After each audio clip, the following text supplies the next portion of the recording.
بسم اللہ الرحمن الرحیم. یہ استثناء کا بیان ہے. طلاق میں استثناء بھی ہوتا ہے. یہ بہت پیاری چیز ہے.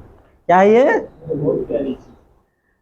کسی کی بیوی اگر بہت زیادہ ستا رہی، تنگ کر کے رکھ رہی، کسی کی بیوی بہت زیادہ ستا رہی، تنگ کری، اور کتنی بھی جو ہے اس کو وہ دیے گئے، سمجھایا گیا نہیں سمجھ رہی، بستر الگ کیا گیا تب بھی نہیں سمجھی، لوگوں کو بٹھایا گیا تب بھی نہیں سمجھی، اور شاہد صاحب جو ہے اس کو رکھنا بھی چاہتے ہیں، تو اس وقت کیا کرنا؟ طلاق کی دھمکی دے سکتے ہیں استثناء کے ذریعے. سمجھ میں آ گیا نا سب؟ دیکھیے اب یہ ہے، دیکھیے صفحہ 389 پڑھنا چاہیے. کیا پڑھنا؟ حیدرآباد میں 89. آج کل وہ بھی نہیں آ رہا بچوں کا ہمارے.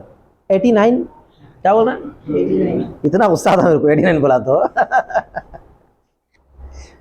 استثناء کے بیان میں وَإِذَا قَالَ لِامْرَأَتِهِ، اور جب کہا اپنی بیوی سے. کون کہا؟ رحمت اللہ شاہد شوہر. کیا کہا؟ انت طالق ان شاء اللہ تعالی متصلا به، تجھ کو طلاق ہے اگر اللہ تعالی چاہے تو. مطلب متصل بولنا، استثناء کی شرط وہی ہے متصل بولنا. لم یقع طلاق، طلاق واقع نہیں ہوتی. آئی بس انہیں ڈر جاتی مگر ہوتا کچھ نہیں. ہوتا یہ قول علیہ السلام، نبی صلی اللہ علیہ وسلم کے قول کی وجہ سے. من حلف بطلاق و عتاق وقال انشاءاللہ، جو آدمی قسم کھا لیا طلاق کی اور عتاق کی اور کہا انشاءاللہ. قسم کھا لیا کہ مطلب استثناء کرنا بھی ایک طرح کا حلف ہے. متصل بھی اس کے ساتھ متصل ہو کر، لا حنث علیہ، اس پر کوئی قسم واقع نہیں ہوگی، یعنی اس کا یہ بولنا طلاق واقع نہیں کرے گا، نہیں ٹوٹے گا اس پر. لفظ ترجمہ نہیں ٹوٹے گا. وَلِأَنَّهُ، اور دوسری دلیل بھی ہے عقلی، اتا بصورت الشرط فیکون تعلیقا من هذا الوجه، اس نے لایا ہے شرط کی صورت تو وہ اس وجہ سے معلق ہوگا. اب اللہ کا چاہنا معلوم ہے آپ نے کو، اور اللہ چاہتا کیوں کسی کی بیوی اس کو ہاتھ سے نکال دینا. سمجھ میں آ گئی بات؟ تعلیقا من هذا الوجه، اس وجہ سے وہ معلق ہے. وانه اعدام قبل الشرط، اور وہ ہے شرط سے پہلے نہ کرنا. والشرط لا يعلم ها هنا، اور شرط جو ہے یہاں پر معلوم نہیں ہے. شرط یہاں پر معلوم نہیں، اللہ کی مشیت کو ہم کہاں جان سکتے؟ فیکون اعداما من الاصل، تو وہ اصل سے عدم ہے، اصل سے ہی عدم. جزا کب ہوتی ہے؟ شرط واقع ہونے کی بات ہوتی ہے. شرط کیا ہے؟ اللہ تبارک و تعالیٰ کا چاہنا. اب اللہ تعالیٰ کا چاہنا ہم کو معلوم نہیں ہے تو لہذا شرط ہی واقع نہیں ہو گئی. کیا مطلب مانوں گا؟ وَلِهَذَا يُشْتَرَطُ أَن يَكُونَ مُتَّصِلًا بِهِ، اسی وجہ سے متصل ہونا شرط ہے. اس واسطے کیا ہے؟ ایسا نہیں پہلے انت طالق ثلاثا بول دیے، کھانا وانا کھا کے انشاءاللہ بولا تو اس وقت اس وقت کیا ہے؟ پڑ جاتی بعد میں انشاءاللہ سے کچھ بھی فائدہ نہیں. اچھا قال انت طالق ثلاثا بول کے خاموش بیٹھ گیا، یا انت طالق بول کے خاموش بیٹھ گیا، تھوڑی دیر کے بعد بھی انشاءاللہ بول رہا، تب بھی جو ہے کوئی اعتبار نہیں ہوگا، طلاق پڑ جائے گی. وَلَوْ سَكَتَ، بمنزلت سائر شروط، تمام شرطوں کے اعتبار سے. وَلَوْ سَكَتَ يَثْبُتُ الْحُكْمُ الْكَلَامِ الْأَوَّلِ، اور اگر انہیں چپ رہا تو کلام اول کا حکم ثابت ہو جائے گا. کلام اول کا حکم مطلب یہ ہے کہ استثناء قابل قبول نہیں ہے.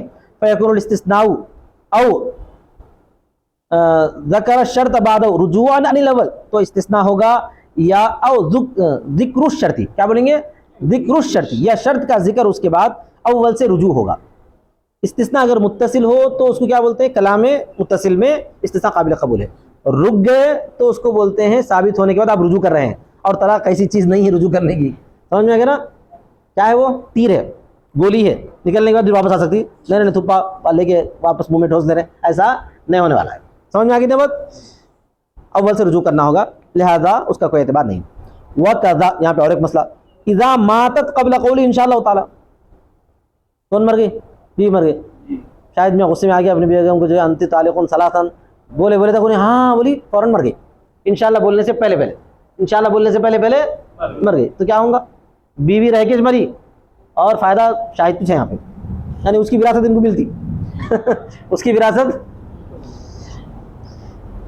اسی طرح جب مر گئی وہ ان کے قول انشاءاللہ تعالیٰ سے پہلے، لأن بالاستثناء خروج الكلام من ان يكون ایجابا، اس لیے کہ استثناء سے خرج الکلام من ان يكون ایجابا، کلام نکل گیا ایجاب ہونے سے.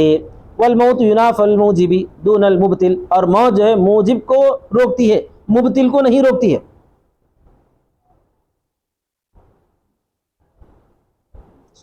ایک منٹ ٹھہرو.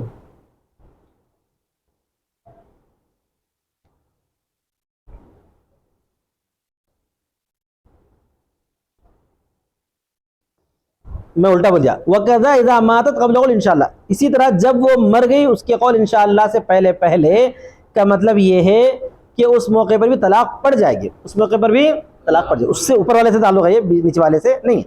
کیا مطلب ہے؟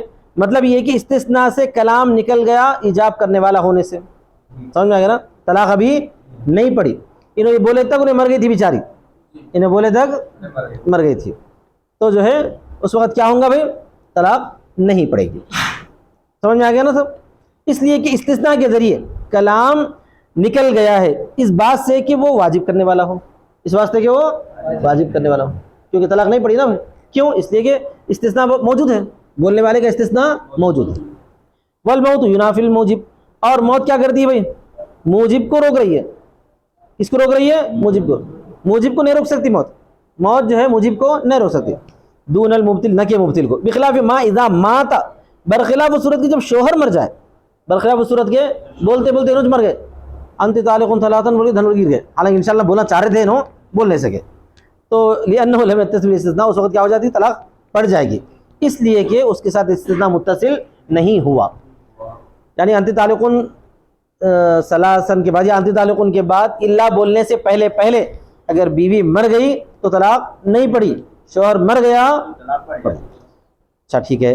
وَإِنْ قَالَ أَنْتِ طَالِقٌ ثَلَاثًا إِلَّا وَاحِدَةً طُلِّقَتْ ثِنْتَيْنِ، اس کے بعد اور ایک جملہ ہے، اور اگر کہا تجھ کو 3 طلاق ہیں مگر ایک، تجھ کو 3 طلاق ہیں مگر ایک، تو الا کس کے لیے آتا ہے؟ نکالنے کے لیے آتا ہے نا، تو 3 میں سے کم کرو کتنے ہو گئے؟ 2، تو طُلِّقَتْ ثِنْتَيْنِ 2 پڑ جائیں گے، کیا ہوں گا؟ 2 پڑ جائیں گے۔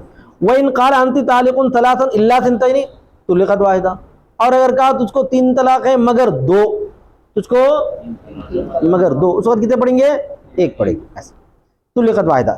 والأصل ان الاستثناء تکلم بالحاصل بعد السنیہ، استثناء ہم پڑھ چکے ہیں بار بار، استثناء کا مطلب یہ ہوتا ہے کہ جو مابقیہ بچا ہوا ہے اسی کا کلام کرنا شمار ہوگا۔ اگر کوئی بولا انت طالق ثلاثا الا واحدۃ کا مطلب یہ ہے کہ میں نے تجھ کو 2 طلاق دی، میں نے تجھ کو 2 طلاق دی، میرے پاس جماعت آئی سوائے 4 کے، 4 آدمیوں کے، تو جماعت میں اگر 6 آدمی ہیں تو کیا مطلب؟ میرے پاس 2 آدمی آئے بولے۔ استثناء کا مطلب ہی یہ ہوتا ہے، بولتے ہیں کیا بولتے ہیں؟ استثناء کے بعد جو باقی بچا ہے اسی کی گفتگو ہے، اسی کی بات چیت۔ تو اصل یہ ہے کہ استثناء حاصل کا تکلم ہے، حاصل میں بچا ہوا ما بقیہ، بعد السنیہ، سنیہ کے بعد، استثناء کے بعد، ہوا صحیح ہی صحیح ہے۔ اور اس کا مطلب یہ ہے کہ انہ تکلم بالمستثنى منہ، اور اس کا مطلب یہ ہے کہ اس نے مستثنى منہ کی بات کیا ہے۔ اذ لا فرق بین قول القائل لفلان علی درہم وبین قولی 10 الا 9، اس لیے کہ کوئی فرق نہیں ہے کہنے والے کے درمیان، کیا کہنے والا کہا؟ فلاں کے لیے مجھ پر 1 درہم ہے، فلاں کے لیے مجھ پر 1 درہم ہے، ایک جملہ یہ ہے۔ دوسرا، اور اس کے درمیان کہ اس کا قول ہے 10 الا 9، فلاں کے لیے مجھ پر 10 ہیں مگر 9، کیا مطلب؟ 1 درہم 6، جیسے اللہ تعالیٰ نے قرآن مجید میں فرمایا ہم نے نوح علیہ السلام کو ان کی قوم کی طرف بھیجا 1000 مگر 50، کیا مطلب؟ ہم نے 950 سال تک ان کو مبعوث کیا، یہ مطلب ہے نا بھائی۔ فیصح استثناء البعض من الجملتی، لہذا بعض کا استثناء صحیح ہے جملے سے، بعض کا استثناء صحیح ہے۔ کسی کو اگر آپ 1 روپیہ دینے کا ہے اس کو یہ بول سکتے میں تجھ کو 10 روپے دینے کا ہوں مگر 9، کیا بول سکتے ہیں؟ تو بعض کا استثناء صحیح ہے مجموعے سے، بولو لأنه يبقى التکلم بالبعض، اس لیے کہ تکلم باقی رہے گا بعض کے ساتھ اس کے بعد۔ ولا استثناء الکل من الکل، ہاں یہ بات سمجھنا، کل کا استثناء کل سے نہیں کر سکتے، تجھ کو 3 طلاق ہے مگر 3، تجھ کو 3 طلاق ہے تو کیا ہو جاتا ہے؟ کل کا استثناء کل سے ہوتا ہے، 3 طلاقیں پڑ جاتی، وہ مگر کچھ بھی نہیں رہتا۔ یہ بات سمجھ میں، یہ یاد رکھو، آیا سمجھ میں؟ کیا کل کا استثناء صحیح نہیں ہے، بعض کا استثناء کل سے صحیح ہے، ٹھیک ہے نا؟ لأنه لا يبقى بعده شيء، اس لیے کہ اس کے بعد کوئی چیز باقی نہیں رہتی ہے تاکہ اس کا تکلم کیا جائے۔ وصارفا لللفظ الیہ، اور اس کی طرف لفظ کو پھیرا جائے، لفظ کو اس کی طرف پھیرا جائے، لہذا کل کا استثناء کبھی بھی صحیح نہیں ہے۔ وانما يصح الاستثناء اذا كان موصولا، اور دوسری بات استثناء صحیح ہے اس وقت جبکہ وہ موصول ہو، جبکہ وہ مطلب متصل رہنا، کیا رہنا؟ متصل رہنا، جیسا کہ ہم ابھی ذکر کر چکے ہیں۔ وَإِذَا ثَبَتَ هَذَا فَفِي الْفَصْلِ الْأَوَّلِ الْمُسْتَثْنَى مِنْهُ ثِنْتَانِ، اب یہاں پر اس عبارت کے اندر جب یہ بات ثابت ہو گئی تو پہلے جملے میں مستثنی منہ ہے 2، کتنے بھائی؟ طلق ثنتین 2، انت طالق 3 الا واحدۃ میں مستثنی منہ کتنا بچا ہوا ہے؟